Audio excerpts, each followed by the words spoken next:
በአፋን ኦሮሞና በአማርኛ ቋንቋዎች የተጻፉ ሴቶችና የሀገር ግንባታ በሚል ርዕስ የተዘጋጀው መጽሐፍ ተመረቀ።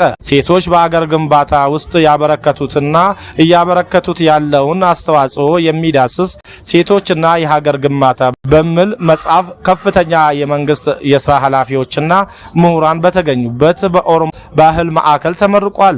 ሴቶች ከቤተሰብ አልፈው የማህበረሰብ ብሎም የሀገር ምሰሶ ናቸው ያሉት የቀድሞው የኦሮሚያ ክልል ፕሬዝዳንትና የዲቦራ ፋውንዴሽን መስራች አቶ አባዱላ ገመዳ በሀገር ግንባታ ውስጥ የሚያበረክቱትን አስተዋጽኦ ለትውልድ ማስተዋወቅና ሰንዶ ማስቀመጥ ይገባል ብለዋል። መጽሐፉ ሴቶች በሀገር ግንባታ ውስጥ እየተጫወቱ ያለውን ሚና የሚያሳይ መሆኑን አንስተው ይህም ለቀጣዩ ትውልድ ትልቅ መነቃቃትን የሚፈጥረው ነው። ትውልዱ አሁን ላይ እንደ ሀገር ለሴቶች ሁለንተናዊ ተሳትፎ የተሰጠውን ልዩ ትኩረት በመጠቀም የራሱን አስተዋጽኦ እንዲያበረክት ማንቃት የመጽሐፉ ዓላማ መሆኑን ጸሐፊዋ ሊዲያ ከድር ተናግሯል።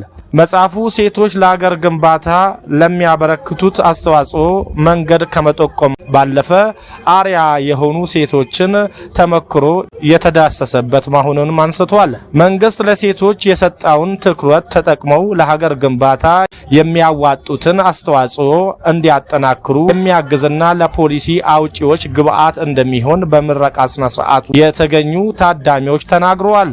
መጽሐፉ በአፋን ኦሮሞና በአማርኛ ቋንቋ የተጻፈ ሲሆን አሁን ላይ ኦሮሞ ባህል ማዕከል እንደሚገኝና ከጥቂት ጊዜያት በኋላ በሶፍት ኮፒ እንደሚቀርብ ተመልክቷል።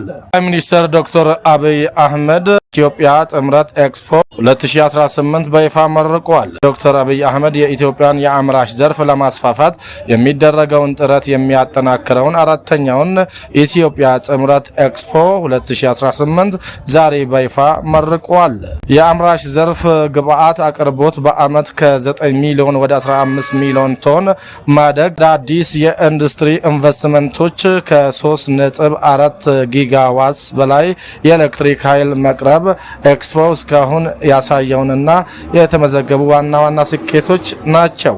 ለአነስተኛና መካከለኛ ኢንተርፕራይዞች የሚቀርበው የፋይናንስ አቅርቦት ከ8.1 ቢሊዮን ወደ 50 ቢሊዮን ብር ያደገ ሲሆን ለከፍተኛ ኢንዱስትሪዎች ደግሞ ከ262 ቢሊዮን ብር በላይ ከፍ ብሏል።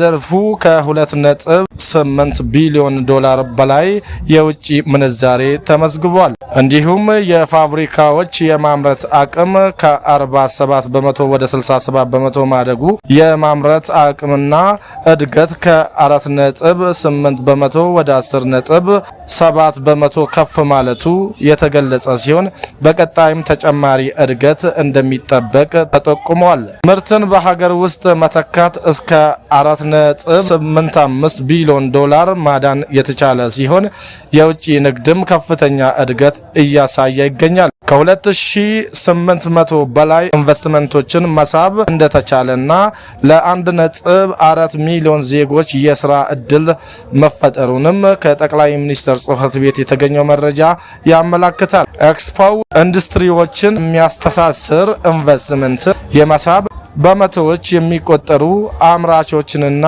በ10 ሺዎች የሚቆጠሩ ጎብኚዎችን የሚያገናኝ ቁልፍ ሀገራዊ መድረክ ሆኗል። ኤክስፖው መከፈት የአምራችን ዘርፍ ለኢኮኖሚ እድገት፣ ለስራ እድል ፈጠራና ለዓለም አቀፍ ተወዳዳሪነት ያለውን ፋይዳ በማጉላት የኢትዮጵያን የኢንዱስትሪ ሽግግር እያፋጠነ መሆኑን ያሳያል።